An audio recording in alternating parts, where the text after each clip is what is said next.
pues vamos a tratar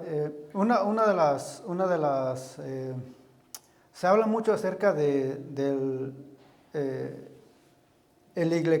crecimiento, el crecimiento de las iglesias, o métodos o formas, cómo hacer para que para que una iglesia crezca. Y muchas veces se miden, o muchos miden la condición espiritual de una iglesia conforme a su crecimiento. Creo que no es el caso, pero lo que sí uno tiene que ver, o lo que más uno tiene que ver, es, y a lo que Dios nos llama, es al discipulado, es a hacer discípulos. Más que el crecimiento de iglesias o el crecimiento en números, es el rescatar a aquellas personas, es atraer a las almas, es advertirles, es presentarles el plan de salvación.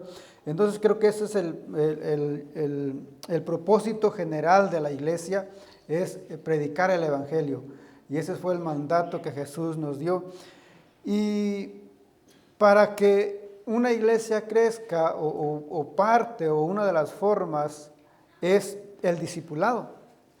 Porque ahí es donde uno se entrena, o donde nosotros somos preparados, donde recibimos las herramientas que tenemos a nuestro alcance, que Dios nos da para poder compartir el mensaje, para poder llevar el evangelio.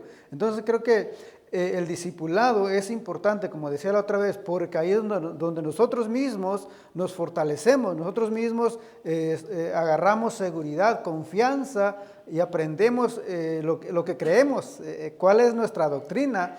Y eso sería bueno que ya sea el pastor o alguno de los hermanos lo tocara, porque eso es lo que necesitamos también, y eso es parte del discipulado. ¿En qué creemos nosotros? ¿Cuáles son nuestras bases, nuestros fundamentos? Y al menos parte de eso es lo que se va a ver en las clases o las enseñanzas del discipulado.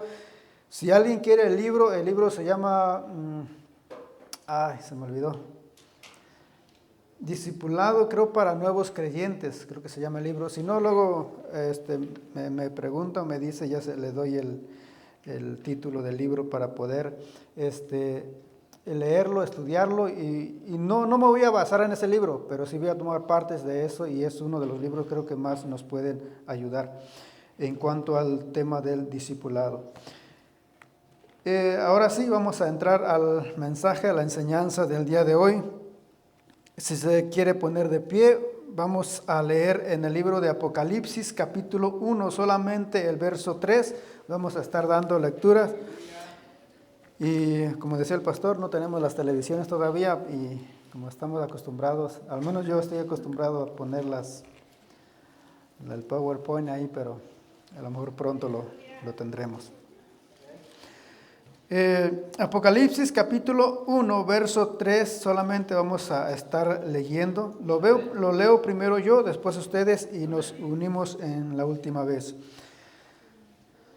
Apocalipsis capítulo 1, verso 3, dice así la palabra del Señor, en el nombre del Padre, del Hijo y de su Santo Espíritu. Bienaventurado el que lee y los que oyen las palabras de esta profecía y guardan las cosas en ella escritas, porque el tiempo está cerca. Bienaventurado el que lee y los que oyen las palabras de esta profecía y guardan las cosas en ella escritas, porque el tiempo está cerca. Vamos a hacerlo juntos. Bienaventurado el que lee y los que oyen las palabras de esta profecía y guardan las cosas en ellas escritas, porque el tiempo está cerca. Vamos a orar. Te damos gracias, Señor, por este tiempo. Gracias por la oportunidad de poder estar en tu casa. Gracias por cada uno de mis hermanos que dispusieron ese tiempo, Señor, de estar en este lugar, de poder juntos, Señor, aprender de tu palabra. Señor, que tu Espíritu Santo sea dándonos ese entendimiento, dándonos el conocimiento, la sabiduría, Señor. Que tu Espíritu Santo sea hablando, Dios, a nuestras vidas, Señor. Toda carga, todo cansancio, toda preocupación, todo estrés, todo aquello, Señor, que quiere estorbar, Señor, en este lugar, en nuestra mente, Señor, lo ponemos en tus manos, y ponemos, Señor, todo aquello, Señor, delante de ti, que seas tú dándonos ese descanso, dándonos esa paz, Señor, en el nombre de Jesús. Gracias, Señor, a ti sea la gloria y la honra por los siglos de los siglos. Amén y amén. Puede tomar su lugar. El tema de hoy es, no sabemos el día ni la hora. Ese es el tema de esta enseñanza. No sabemos el día ni la hora. Esta creo que solamente es una base, esta enseñanza es solamente una base, a lo mejor para lo que van a hablar mis hermanos, para lo que va a hablar el pastor, el hermano José. Entonces creo que es bueno poner atención para poder entender un poco más lo que los hermanos van a estar hablando. Una de las cosas que me llama la atención, o lo que muchas veces uno vemos, y por qué el libro de Apocalipsis a veces llama la atención, o llama mucho la atención, o a veces por qué algunos no nos animamos a meternos en este libro, o por qué algunos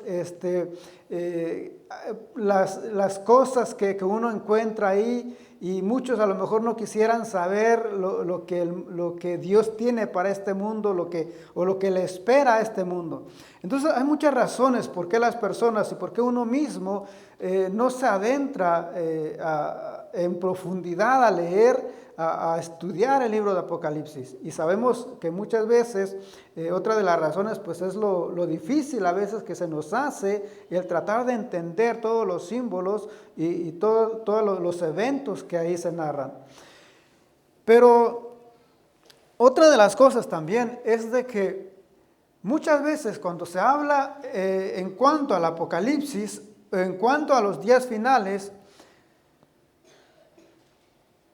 muchas veces uno quisiera saber cuánto será ese día. Y de hecho esa fue una de las preguntas que los discípulos le hicieron a Jesús. ¿Cuándo será el fin? ¿Cuándo restaurarás a Israel? Entonces los discípulos también le hicieron este tipo de preguntas a Jesús. Y nosotros quisiéramos saber cuándo será el fin. Nosotros quisiéramos saber cuándo será la venida de Jesús. Cuándo el Señor vendrá por su iglesia. Pero el Señor a los mismos discípulos no les dio respuesta. Jesús solamente le dio algunas señales, pero unos dicen, bueno, es que estas señales, estas cosas lo hemos visto a lo largo de la historia. Estas señales lo hemos visto a lo largo del tiempo, a lo largo de nuestra vida. Esto de la venida de Jesús se ha estado escuchando desde, no sé desde cuándo. Que en cierta manera tienen razón, en cierta manera tiene sentido. Porque esa era la idea también del apóstol Pablo. Esa era la idea que tenían los discípulos. Y es algo de lo que vamos a ver. ¿Cuánto comienza en los últimos tiempos, según algunos? En esta ocasión no voy a dar la postura, no voy a hablar sobre la postura de la iglesia, sino voy a hablar un poco en algunos temas generales para que tengamos idea de, bueno, ya sabemos de lo que nosotros creemos o de lo que se enseña aquí en la iglesia en cuanto a la venida de Jesús, pero poder ver otras ideas, otras perspectivas acerca de estos acontecimientos. Entonces algunos dicen de que los tiempos finales comenzaron desde que Jesús vuelve al Padre. Desde ahí comienzan los tiempos finales. Cuando vamos a la Biblia y vemos esta idea, podemos entender muchas cosas. Por eso decía, esta solamente es una base para poder entender algo de lo que los hermanos van a hablar. Pero para poder entender también por qué leemos o por qué el apóstol Pablo hablaba de algunas cosas, por qué en el libro de Hechos los hermanos empezaron a vender sus propiedades. Y tiene que ver con esta idea de la venida de Jesús. Porque ¿cuál fue la promesa de Jesús? He aquí, yo vengo pronto. Ahora uno diría, ¿cuánto es pronto? O sea, ¿qué se imagina uno? ¿Qué se imaginan ustedes cuando alguien dice o cuando alguien, y más para, no sé si solo para México, pero muchas veces uno dice, ahorita regreso. Y esa ahorita puede ser una hora, puede ser 2 horas, o sea, no hay tiempo, no hay un límite para decir hasta ahí, hasta aquí es ahorita. Entonces cuando Jesús le dice a sus discípulos, vengo pronto. Bueno, entonces la idea es, a lo mejor en un año, a lo mejor la próxima semana, el próximo mes, pronto, él dijo pronto. Bueno, entonces la idea es de que va a regresar ya. Por eso el apóstol Pablo, cuando habla en Tesalonicenses, y dice de aún para nosotros los que estemos vivos. ¿Por qué? Porque esa era la idea, de que Jesús iba a venir en ese tiempo. Entonces, ¿cuándo comienza los últimos tiempos? Lo que quiero que veamos en este día, en esta enseñanza es, y por eso el tema, porque muchas veces nos enfocamos también en la venida de Jesús o nos preocupamos y muchas veces nos estresamos y a veces, como le dijo Jesús a aquellas hermanas, a veces nos afanamos por el día a día. Y estamos afanados y no somos libres o no vivimos esa libertad porque estamos pensando cuándo vendrá Jesús. O sea, no, que aquí tembló, no, ya es la venida de Jesús. No, aquí hay pestes, no, ya bien. Y muchas veces estamos con esta idea de viendo cada señal y nos olvidamos de vivir. De que Dios nos puso, de que tenemos un trabajo, tenemos un mandato, tenemos una misión, tenemos algo que hacer todavía. Dios nos dejó aquí con un mandato. Es cierto que nosotros tenemos que estar pendientes a las señales, pero no depender. Una cosa es estar pendiente de las señales, otra cosa es depender de las señales. Muchas veces nosotros dependemos de las señales. Pero, y a veces nos olvidamos de hacer lo que tenemos que hacer todos los días. Por eso le decía, cuando nosotros entendemos un poco esta idea, y cuál era la idea con la primera iglesia, a causa de esta idea, pues ellos, por eso el apóstol Pablo, cuando habla de que el que no trabaja, que no coma, ¿por qué no querían trabajar muchos? Por esta misma idea. De la venida de Jesús, de que Él iba a ser pronto. Bueno, si viene pronto, ¿para qué trabajamos? ¿Para qué hacemos esto? ¿Para qué vamos allá? ¿Para qué? ¿Por qué? Entonces, por eso al menos lo que quiero dejar en esta hora es de que dejemos de preocuparnos o depender de las señales y dependamos simplemente de la promesa de Dios. Que confiemos solamente en Dios. Que dependamos de Él, no de las señales. Quiero que veamos, cuando se habla acerca de la interpretación o cómo interpretar, a la hora de interpretar la Biblia en general, hay normas o hay reglas que uno tiene que seguir, que uno tiene que tomar a la hora de interpretar y tratar de sacarlo lo más exacto, digamos, o lo más cercano a lo que los escritores, los autores quisieron decir. Entonces hay normas, hay reglas que se tienen que seguir. En cuanto a la interpretación del libro de Apocalipsis, hay 4 escuelas, digamos, o al menos parece que son 4 escuelas o 4 formas de cómo interpretar el libro de Apocalipsis. Y aquí nos vamos a ir metiendo ya en el tema. Por ejemplo, una de las escuelas o una de las formas de cómo interpretar el libro de Apocalipsis se le llama el preterismo. ¿Qué es el preterismo? Solamente les voy a dar un resumen de lo que es cada una de estas. El preterismo viene del latín praeter, que significa pasado.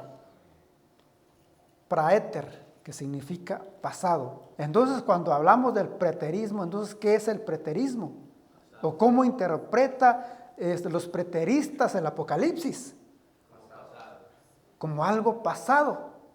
Los preteristas ven al libro de Apocalipsis como algo que ya pasó, como algo histórico, algo que no va a pasar. Cuando uno se va a la historia también, cuando la misma Biblia narra algunos acontecimientos, por ejemplo, la destrucción del templo, cuando Jesús dice, y algunos metiéndonos ya en cada una de estas posturas o de estas interpretaciones. Por ejemplo, cuando Jesús habla acerca de que hay de aquellos que estén en cinta, hay de aquellas que estén en cinta cuando todo esto acontezca, el que esté allá en el cerro no baje. ¿Y por qué? Porque dicen algunos de que cuando el templo fue destruido, cuando Jerusalén fue conquistada, eso fue lo que pasó. Eso fue lo que pasó, y dice que muchas veces, no recuerdo si había hasta nieve en ese tiempo. ¿Por qué? Porque como llegan a conquistar a Jerusalén, y pues la gente tenía que escapar, muchos de los judíos huyeron de Jerusalén. Y ahí vemos todo este acontecimiento. Entonces ellos dicen, bueno, esto ya pasó, el templo ya fue destruido, la gran tribulación ya pasó en este tiempo. Entonces esto no es algo que va a pasar. Y dice, estaba mirando un poco, dice que la escuela de la interpretación escatológica preterista tuvo su origen de la Iglesia Católica Romana. Esto es lo que dice al menos esta página que estaba mirando, o el que escribió este artículo se llama Jorge Luis Trujillo. Dice de que la Iglesia tuvo su origen, dice, en la Iglesia Católica Romana después del Concilio de Trento. Se le atribuye principalmente a un monje jesuita, Luis de Alcázar, en 1554-1613, pero fue introducida a la Iglesia protestante principalmente por un libro titulado La Parusia, de J. Stuart. Quiero que me pongan atención a esto, porque al menos esta es una idea en cuanto al preterismo. Dicen de que, y tener, sí han escuchado, creo, de los jesuitas, sí saben más o menos quiénes son los jesuitas o quiénes fueron. Algunos dicen de que los jesuitas era como el brazo armado del Papa, porque era, como dicen, eran los que hacían el trabajo sucio del papado. Pero eran hombres que tenían conocimiento, o que tienen un conocimiento. De hecho, el Papa Francisco es de la orden de los jesuitas. O sea, hubo un tiempo que el mismo Papa, me parece, si no estoy mal, hubo un tiempo de que los jesuitas habían agarrado tanto poder que hasta el mismo Papa llegó a temerles y tuvo que cerrar esa orden. O sea, los jesuitas no eran cualquier cosa.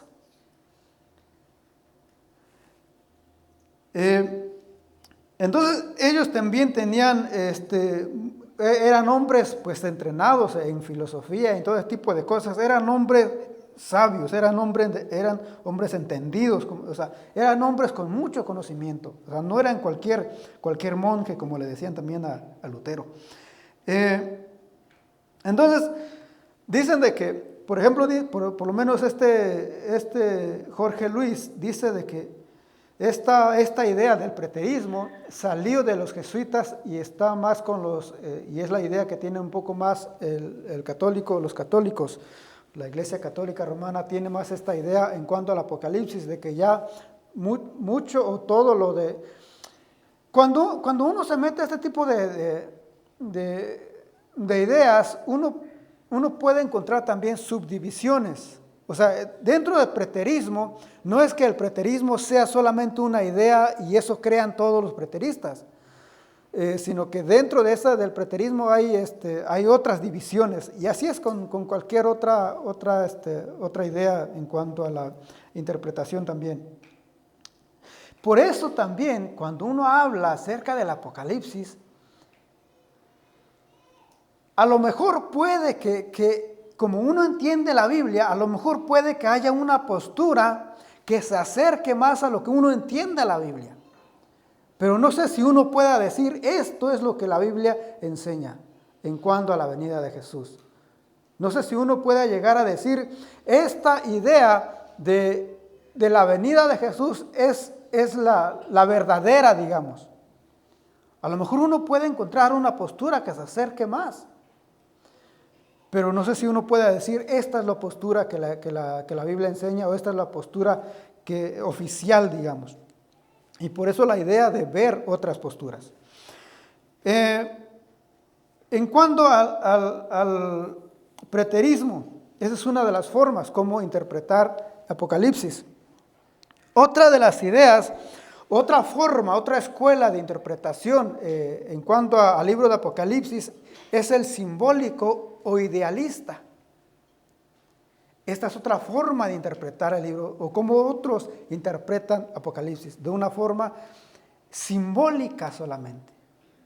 Una forma idealista, algo que uno se imagina, o que la gente se imaginó, o que la gente quería.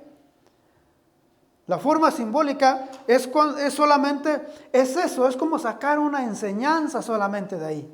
Es algo espiritual solamente de lo que se enseña ahí. No es algo real, no es algo que va a pasar, no es algo que pasó, no son eventos históricos, sino que es algo, uno tiene que entender Apocalipsis solamente como esa lucha entre el bien y el mal, de forma espiritual, de forma simbólica. Esa es la otra forma como algunos también interpretan el libro de Apocalipsis, simbólico o idealista. ¿Vamos entendiendo? ¿No se me están durmiendo ya? Esto es un poco difícil, y al menos a mí me cuesta entender, por eso a veces no hablo mucho sobre esto, porque me cuesta a mí entender también todo este tipo de ideas que lanzan ahí en el libro de Apocalipsis. El otro es, bueno, antes de entrar a este, mejor vamos con el histórico. Otra forma de interpretar Apocalipsis es de forma histórica. Ahora, ¿cómo interpretan los históricos, los historicistas Apocalipsis? Bueno, ellos dicen que o lo que ellos tratan de encontrar en el libro de Apocalipsis son como eventos solamente, o personajes, acontecimientos. Y ellos lo relacionan como, o ven como a la iglesia como un ciclo solamente. Como que la iglesia es un ciclo que va volviendo a lo mismo. Por ejemplo, ellos dicen de que, o tratan de encontrar, digamos, para muchos, digamos, en el tiempo de los nazis, el anticristo era el del bigote. Él era el anticristo, para muchos, o sea, interpretando de forma histórica. Para ese tiempo, para nosotros hoy en día quizás sea el Papa. Y ese ciclo ya terminó. Para nosotros hoy quizás el anticristo sea el Papa. Para otros en otro tiempo el anticristo fue, no sé, cualquier otro, Nerón, el que anduvo persiguiendo a los cristianos. Entonces así es como los historicistas o los que interpretan el Apocalipsis de esta forma entienden el Apocalipsis. Es como un círculo solamente que se va repitiendo. El Apocalipsis es un círculo de la iglesia que se va repitiendo a lo largo de la historia. Y así es como ellos ven el Apocalipsis. Ahora aquí vamos a entrar a cómo lo entendemos nosotros. De forma futurista. Nosotros somos futuristas de alguna manera. ¿Por qué? Porque nosotros vemos el Apocalipsis no como algo que ya pasó, aunque sí entendemos que hay cosas que pasaron, hay cosas que están pasando, pero la mayoría de las cosas que leemos o de los acontecimientos que vemos en Apocalipsis es algo que va a pasar, algo que va a venir. Y para nosotros esta es la postura que la Biblia, o la postura correcta, digamos, para nosotros. Y así es como se nos enseña, como vemos estos acontecimientos en la iglesia. Lo vemos de forma futurista. Es algo que estamos esperando. Es algo que está por venir.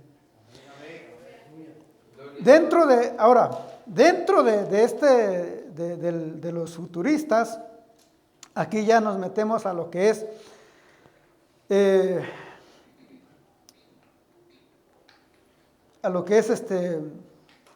el milenio.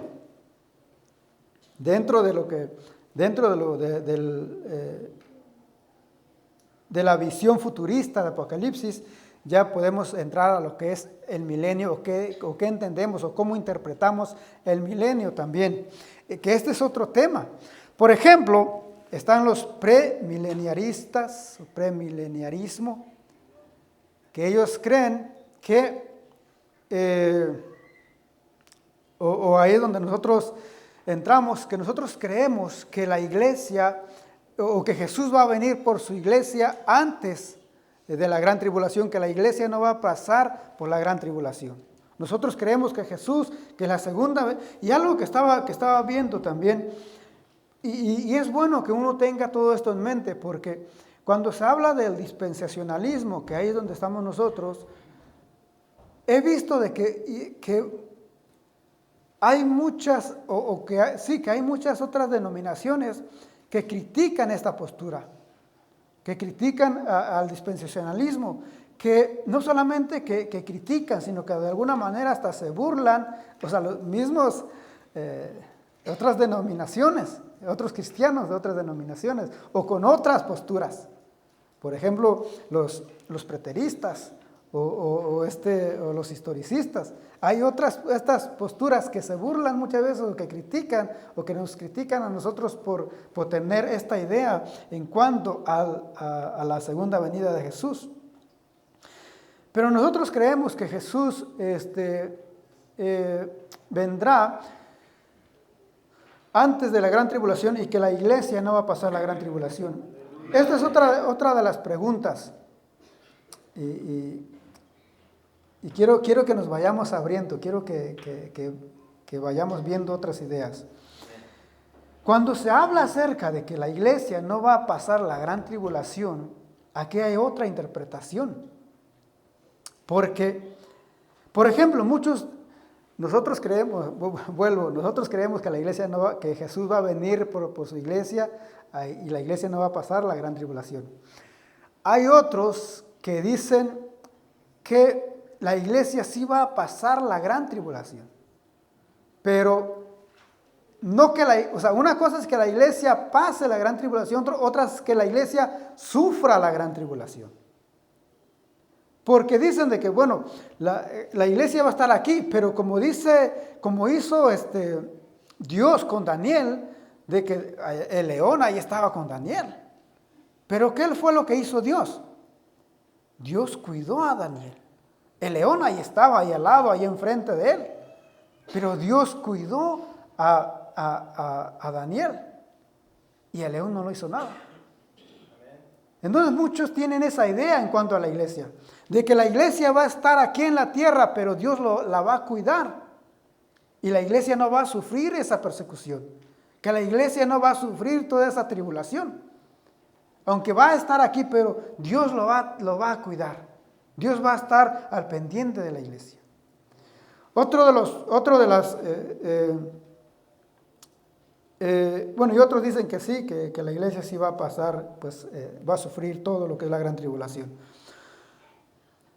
Cuando se critica también al dispensacionalismo, porque cuando se habla de esta idea, se hace una separación, o si no estoy mal, se hace una separación entre el pueblo de Israel y la iglesia.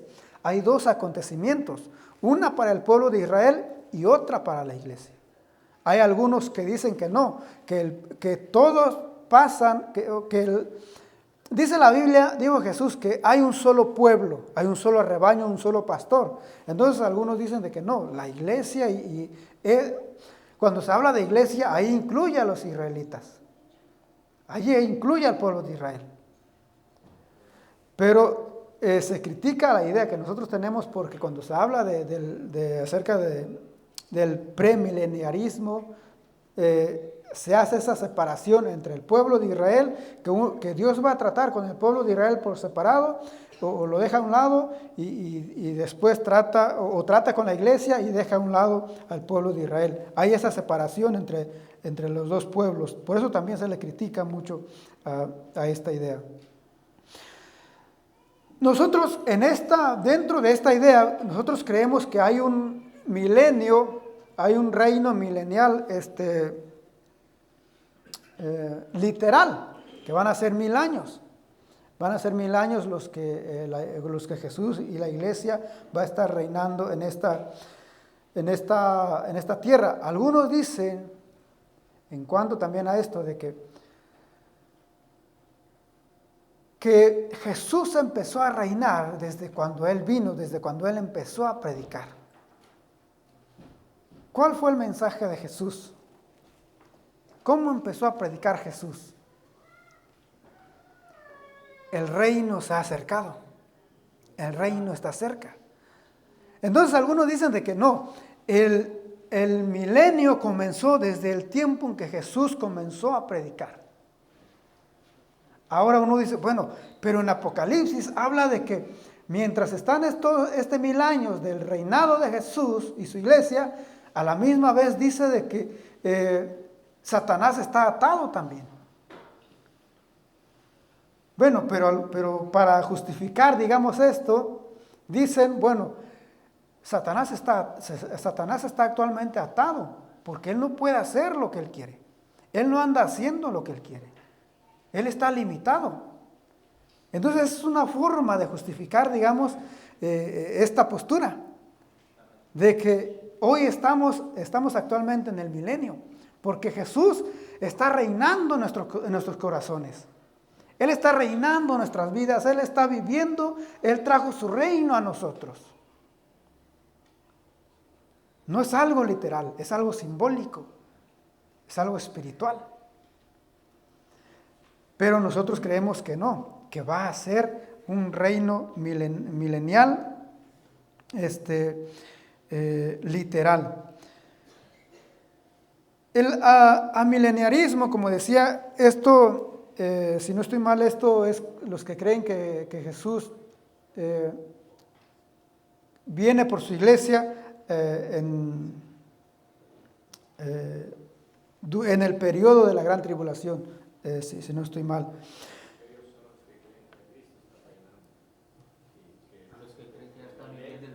Oh, ok. Ahí termina. A veces digo que a veces me confundo, por eso no trato de hablar mucho sobre esto. Pero sí, entonces esta es la idea entonces de ellos, de que Jesús entonces ya comenzó a reinar. Él está reinando actualmente. El preterismo, como el postmileniarismo, y cuando uno habla acerca de la resurrección, algunos dicen de que es solamente un evento. Los muertos resucitan cuando Jesús viene por su iglesia. Nosotros creemos que Jesús, y vuelvo con la crítica.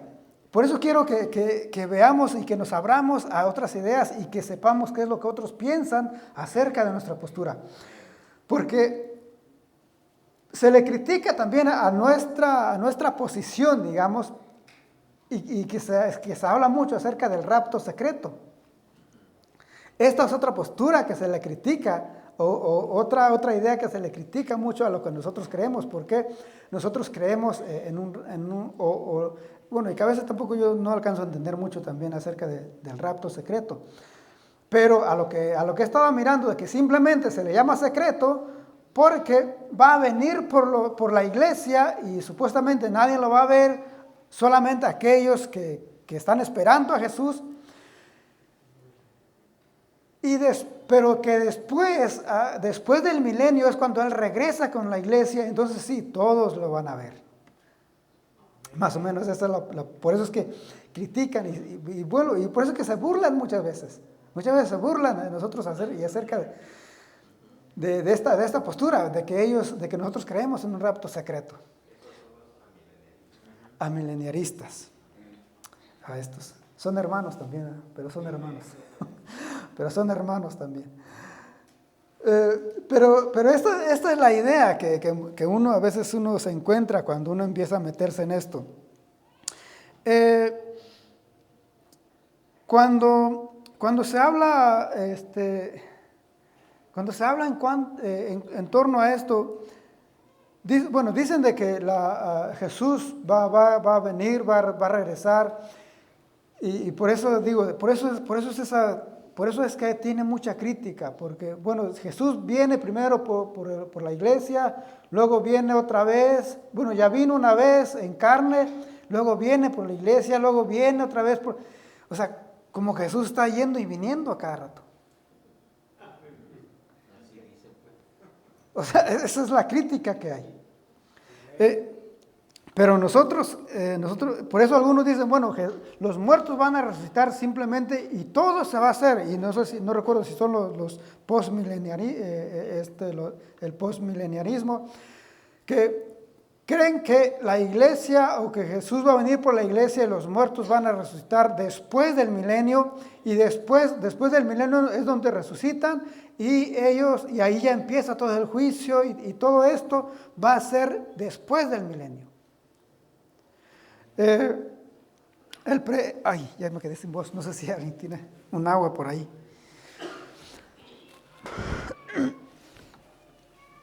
El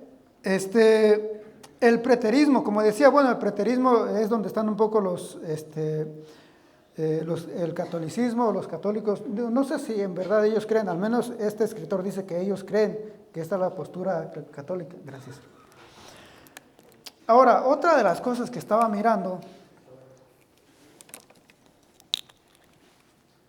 y no sé si el pastor o el hermano hayan escuchado o sepan de esto también, o alguien haya escuchado. Una de las cosas que se critica mucho a esta idea que nosotros tenemos es porque, según lo que he estado escuchando, es de que esta idea también del dispensacionalismo es algo reciente, es algo que comenzó apenas. Algunos dicen que esto comenzó por eso le decía que pusiera atención a los jesuitas, porque estaba escuchando que algunos dicen que esta idea también los metieron otros jesuitas para contrarrestarla como todo esto se dio en cuanto a la reforma. Entonces dicen de que esta idea lo metieron también los jesuitas para contrarrestar la idea de la reforma. Esto más o menos, al menos esta idea según salió o comenzó por ahí en los años 1800. Después dice que se fue así muy saltándome muchas cosas. Después salió la Biblia Scofield, que algunos dicen de que esta idea lo agarró Scofield con la Biblia y la Biblia de comentario, y dicen que él pues fue metiendo o afirmando, digamos, esta idea del rapto secreto. Pero estaba mirando, bueno, ya después de ahí empezó con la película, una serie de películas muy, muy famosas de Dejados Atrás, no sé si la miraron. Y entonces como que muchos agarraron, y ahí algunos tratan de seguir esa línea del dispensacionalismo o del rapto secreto. Pero estaba escuchando a un no sé si él sea pastor o no sé qué sea, pero él tiene un canal de YouTube que se llama el podcast de Romanos 1:8, creo. J.P. Hernández se llama. Y él estaba respondiendo a un hermano, a un pastor que estaba criticando y hablando sobre esta idea de que el dispensacionalismo comenzó en 1800 o 1830. Y él decía de que esta idea o al menos como ellos lo llaman, del rapto secreto, o esta idea de que nosotros creemos de la venida de Jesús por su iglesia, él dice de que eso no es algo que comenzó en los años 1800, sino que esto es algo que viene ya desde el siglo I, cuando algunos padres de la iglesia, ellos ya hablaban acerca de esta idea. Ellos ya hablaban de una venida de Jesús o del rapto de la iglesia antes de la gran tribulación. Y él no recuerdo si menciona a Irineo, que es uno de los padres de la iglesia. Y dice de que él comenzó a escribir, creo, allá en el primer siglo, en el año 100 o después del año 100 por ahí. Y él narra, él no da una clase, él simplemente responde a un pastor que está en Seattle en cuanto a esto. Y él dice de que, o sea, esto no es algo que comenzó. O sea, si uno se va a la historia, esto uno lo puede encontrar a través o a lo largo de la historia. Entonces esto no es algo nuevo. Nosotros, como decía, bueno, nosotros como vemos y entendemos el Apocalipsis de forma futurista y vemos lo que dice en 1 Tesalonicenses, claro, lo vemos a futuro. Es algo que estamos esperando. Y así es como así nosotros vemos el Apocalipsis, pues así es como lo entendemos. Entonces, esto, como decía, es cuando uno se mete a estudiar un poco o a investigar en cuanto a la historia y a las diferentes posturas. Por eso algunos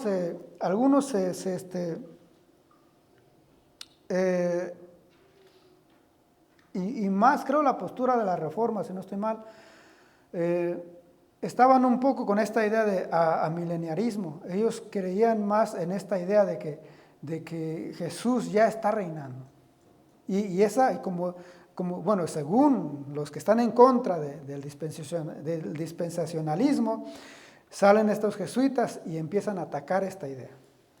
Por eso se les llama históricos también, porque según que se puede rastrear a través de la historia. Entonces, esta más o menos, espero que me haya explicado un poco.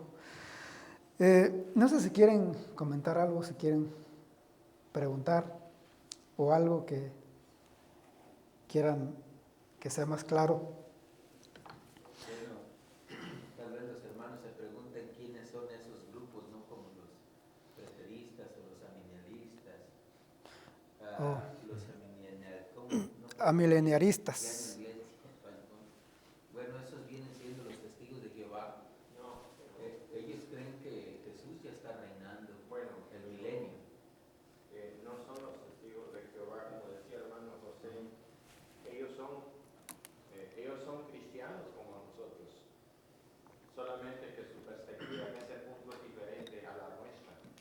Sí, bueno, cristianos, o sea, digo otras como religiones, pues. Sí, es cristianismo siempre, nada más que la postura es diferente. Sí. Ahora, hay algo que yo quisiera esclarecer, hermanos, y es esto. Bueno, esto lo voy a mencionar yo, pero ya que el hermano tocó este punto, es bueno que estemos conscientes de esto. Estoy hablando voy a hablar del dispensacionalismo. Por la forma en que nosotros creemos la palabra de Dios, obviamente que alguien que no es del dispensacionalismo nos va a decir que somos dispensacionalistas. Pero en lo que de mí depende, hermanos, yo no apoyo del todo esa idea. Hay muchas cosas que el dispensacionalismo tiene y se relaciona con lo que la Biblia dice. Pero hay otras cosas que no, y dentro de lo que voy a hablar ahí enseguida, voy a hacer una pequeña aclaración de lo que el dispensacionalismo cree. Pero al menos yo no creo. Si uno de ustedes cree, digo, está bien, pero esa es cuestión muy de ustedes porque así deseen creerlo. Pero como decía acá el hermano, en realidad unos dicen que el dispensacionalismo tuvo su origen de dos jesuitas, que fue en el 1829, si no estoy mal. Entonces que desde por ahí empezó esto, pero empezó con una idea mala, ¿no? Para torcer los planes de la reforma y muchas cosas de ahí. Pero en realidad no sabemos si es así. Digo, a mí no me gustaría de que alguien me diga, tú eres dispensacionalista, que tú eres postmilenialista, o que tú eres amilenialista. No.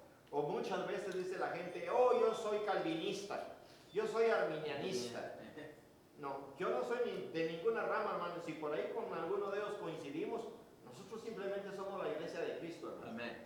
Entonces, yo digo, esto es lo que yo pienso, que cuando a usted le digan algo así, defiéndase. Sí. Porque no pertenecemos a ningún grupo de ellos, hermano. Sí, por lo que creemos, coincidimos con ellos, pero es porque creemos lo que la Biblia dice. Aquí entra lo que el hermano decía.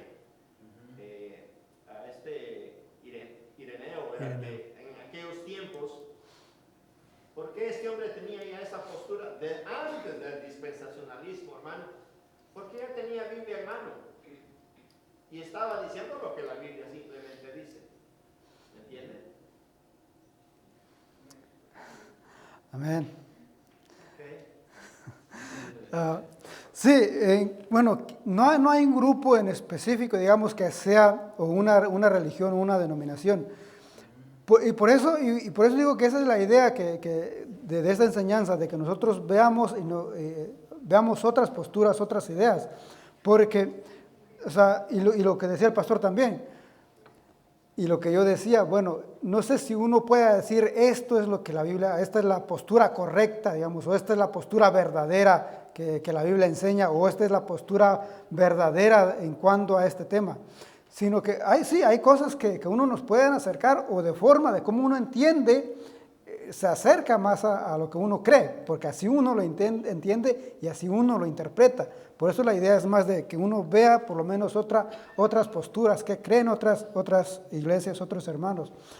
No hay un grupo, como decía, por ejemplo, al menos el catolicismo, creo que ellos sí son más o menos preteristas, digo, al menos lo que este escritor dice. No sé si en realidad sea la postura de la Iglesia Católica, que aún dentro de la Iglesia Católica no hay una postura, creo que o en cuanto a un tema no es algo que ellos crean o que ellos entiendan tampoco.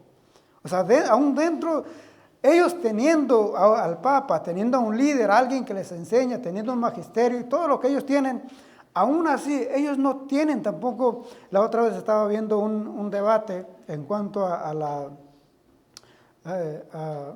predestinación. En cuanto a la predestinación, y era un metodista que era calvinista con un católico. Y ahí después de todo eso, cada católico también salió a explicar o a ampliar o a corregir la postura de este que debatió, que supuestamente que es católico, y bueno, pues algo tiene que saber.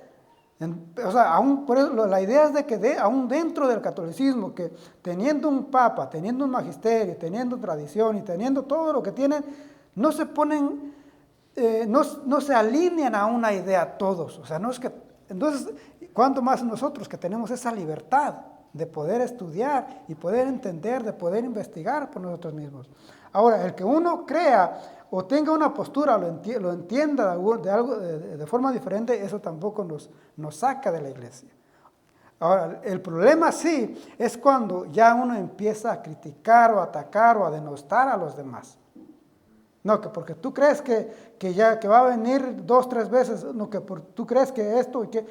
Ahí sí ya cuando hay un problema, digamos. O sea, pero nosotros tenemos esa libertad de poder estudiar la Biblia y poder entenderlo como Dios nos hace, nos da a entenderla y sin criticar.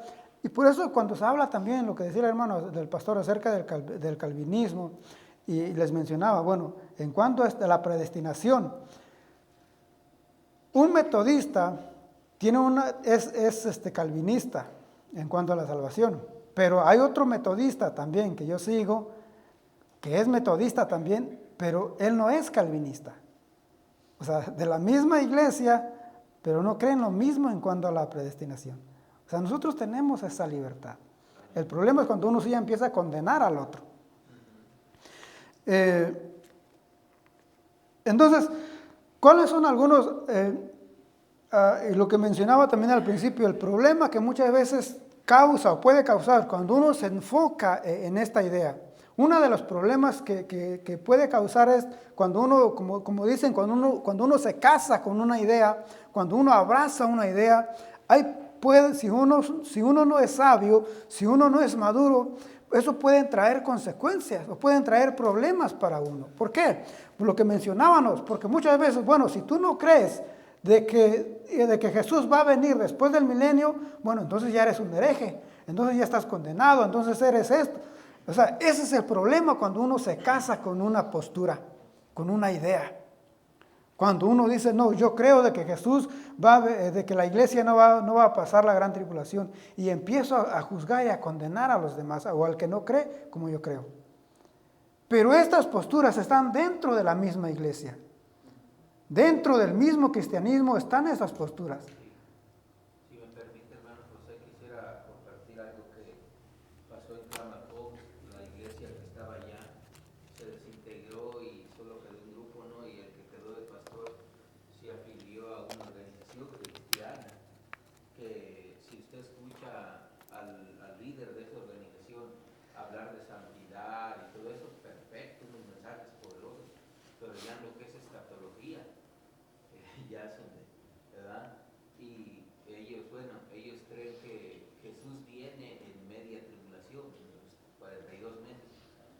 ¿verdad? Y me dijo el hermano, pues mira, yo sé que no está bien, pero es que ¿a qué me quedo ayudarte a predicar?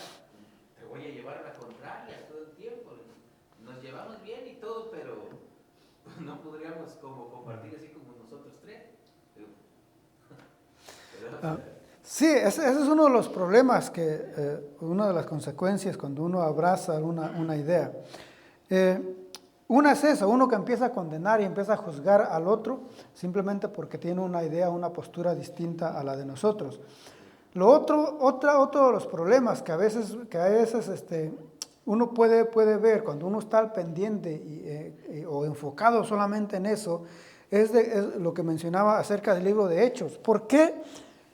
Cuando la iglesia comienza en el libro de Hechos, vemos dice de que todos vendían sus posesiones, sus casas, sus tierras y todo lo que tenían, y que nadie decía hacer suyo lo que tenía, sino que lo vendían y lo repartían allá a los necesitados. ¿Por qué ellos hacían eso?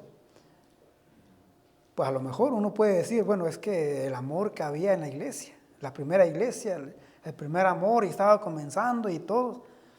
Pero una de las ideas, según lo que estaba viendo, es eso. Porque como Jesús venía pronto, bueno, ¿para qué quiero la casa? ¿Para qué quiero el terreno? Por eso vemos que después Ananías empieza a echarle mentiras a Pedro, que vendió una posesión en tanto, una heredad en tanto, y que no era así. ¿Por qué? Porque muchos solamente, como había esa idea, bueno, ¿ya para qué lo quiero? O sea, no lo necesito. Pero ya después, como se estaban vendiendo todo, bueno, ya Jesús no vino y no viene y no viene, bueno, pues algo hay que hacer. Y ahí hay consecuencias de eso. Algunos dicen también que cuando el apóstol Pablo habla acerca de que es mejor que no se casen y mejor que se queden como yo, por esta misma idea de que Jesús ya viene, y ¿para qué te vas a casar? Esto es solamente algunas cosas en la Biblia. En la historia, cuando vamos a la historia también vemos este tipo de consecuencias. Por ejemplo, había algunos monjes, algunos padres, que como tenían esa idea también de que Jesús ya venía y que Jesús ya viene y Él ya viene y Él ya está a las puertas, lo que hacían era que se salían de la ciudad, se alejaban de la sociedad y se iban a los montes, a los cerros. Y allá a orar y a estudiar la Biblia y a leer, porque el mundo está contaminado y Jesús ya viene, Dios ya viene, y allá nosotros somos los puros, los limpios, y acá nos quedamos acá a medio cerro. Por esta idea de que Jesús ya viene y ya viene y ya viene.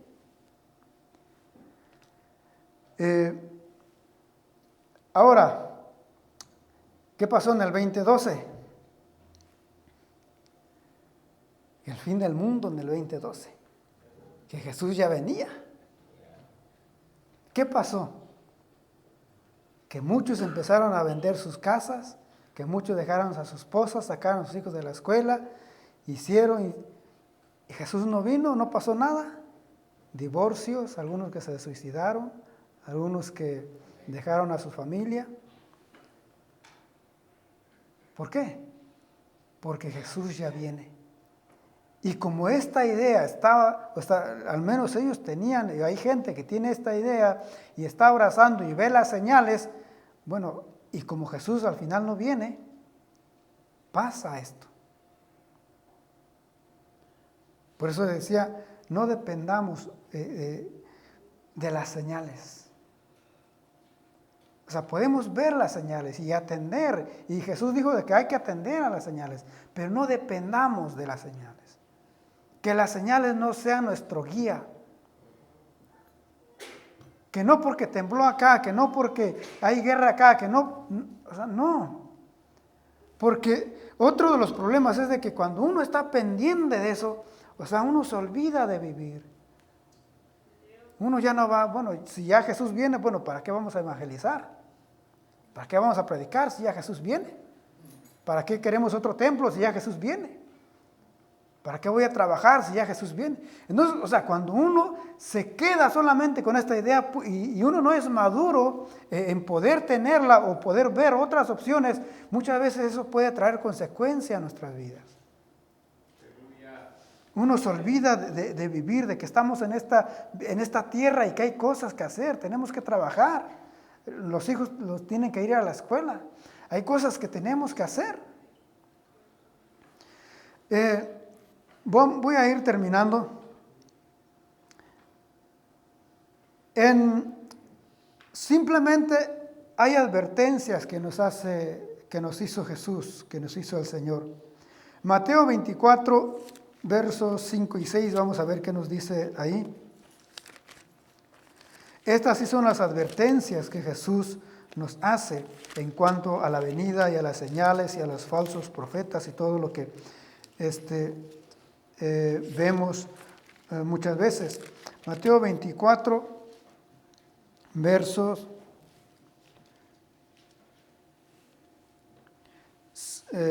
4 y 5.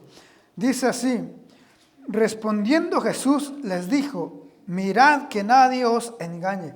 Una advertencia, mirad que nadie os engañe. Tengan cuidado de que nadie les engañe. Esa es una advertencia que nos da Jesús. De que tenemos que estar velando, tenemos que estar despiertos, atentos. Si fuera posible, dice Jesús, que en los últimos tiempos si fuera posible, no que los engañen, pero si fuera posible, aún los escogidos pueden ser engañados, o pudieran ser engañados. Dice, porque vendrán muchos en mi nombre. Vendrán muchos en mi nombre. No sé si en estos días parece que hay uno por ahí que dice ser Jesús. Se me olvidó checar eso, pero parece que hay en estos días, anda uno por ahí diciendo que Él es Jesús. No recuerdo, solamente miré algo de pasada y no le puse atención. Pero hay tantos por ahí diciendo que son Jesús. Y bueno, y parece que sí hay uno de Israel, que es un joven, que no recuerdo si él se dice Jesús o que muchos lo tienen como a Jesús o como el Mesías. Hay un joven en Israel, me parece, actualmente. Entonces dice, vendrán muchos en mi nombre diciendo, yo soy el Cristo. Es lo que vemos. Eso sí son las advertencias que nos da Jesús. Dice, y engañarán y oiréis de guerras y rumores de guerras. Mirad que no turbéis. Esta es otra advertencia. No se turbe, no se preocupe. O sea, van a escuchar de guerras, pero tranquilos, no se preocupen, no se asusten, no se alteren, tranquilos. Pero no, nosotros escuchamos de guerras y nos agarramos ahí de la mesa o de lo que la economía porque escuchamos rumores de guerra y que escuchamos pestes y nos agarramos. Pero dice Jesús, no se turben, no se preocupen, no se angustien. Todo esto va a pasar. Gloria a Dios. Y rumores de guerras, mirad que no turbéis, porque es necesario, dice Jesús. Es necesario que todo esto pase. Entonces, ¿de qué se preocupan? Esto tiene que pasar. Es necesario que todo esto acontezca, pero aún no es el fin. No es el fin.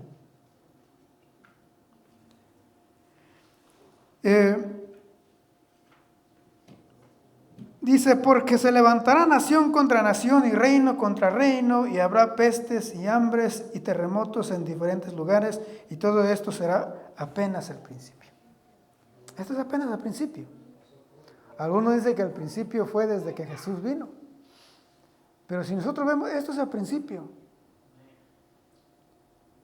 No es que esta es la señal de que ya Jesús viene, no, este es el principio apenas. Entonces estas son algunas de las advertencias que nos da el Señor. Hay otro, por ejemplo, en Mateo 20, ahí mismo a ver si algo más que dice aquí en el verso. En el verso 9 dice, entonces os entregarán a tribulación y os matarán y seréis aborrecidos de todas las gentes por causa de mi nombre. Pero esto lo hemos visto, bueno, lo hemos pasado nosotros. Lo hemos visto desde de los discípulos, de los apóstoles. O sea, todo esto lo hemos visto. Estas son simplemente algunas de las advertencias que sí tenemos que tener en mente, que sí tenemos que preocuparnos. Para terminar, vamos a ver qué es lo que nos dice en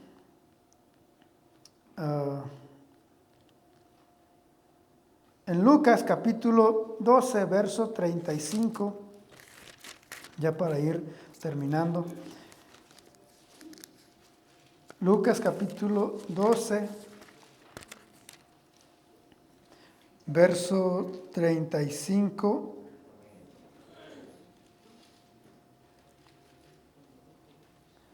al 40. Lucas capítulo 12, verso 35 al 40 dice, estén ceñidos vuestros lomos y vuestras lámparas encendidas, y vosotros sed semejantes a hombres que guardan a que su Señor regrese de las bodas, para que cuando llegue y llame, le abran enseguida. Bienaventurados aquellos siervos a los cuales su Señor, cuando venga, halle velando.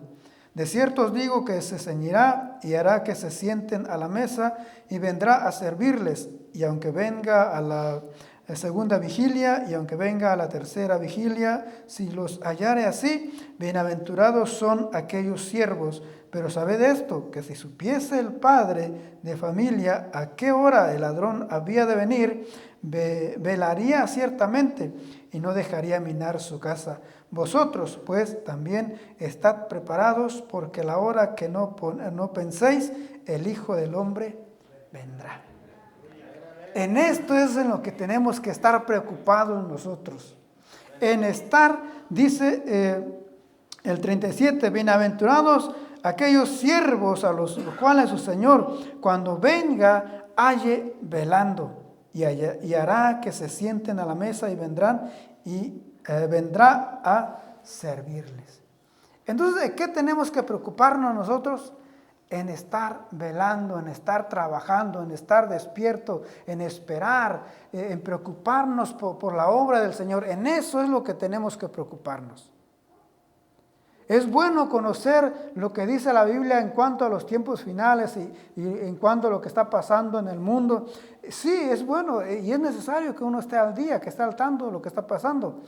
Pero nuestra preocupación tiene que estar en nuestra vida personal, en nuestra vida espiritual, en nuestra relación con Dios, en nuestra comunión con Dios. Ahí es donde tiene que estar nuestra preocupación.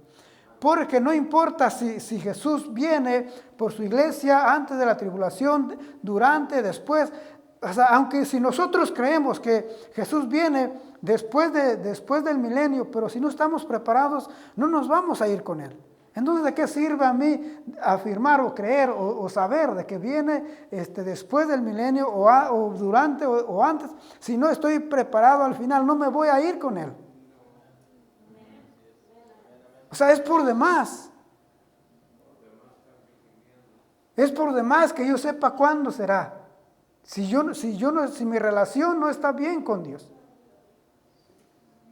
Aunque nosotros creemos y enseñamos o se enseña de que Jesús vendrá por su iglesia antes, pero aún sabiendo, nosotros sabemos y creemos, o al menos creemos, que Jesús vendrá antes por su iglesia, antes de la gran tribulación, pero si no estamos preparados, ¿de qué nos sirve saberlo? ¿De qué nos sirve abrazar y defender esta postura? Si al final, cuando Él venga, nosotros no estamos listos. Por eso, esta más o menos era el mensaje que quería dejar. Que nos enfoquemos y que no nos preocupemos a lo que pasa alrededor, sino que nos preocupemos más por cómo está nuestra relación con Dios. En afirmar nuestra relación, nuestra comunión con Dios. Eso es lo que importa. Nuestra comunión con Dios, nuestra relación con Dios. Ahí es donde tenemos que enfocarnos. Espero que les haya servido. que les sea de bendición y voy a dejar el tiempo con el pastor.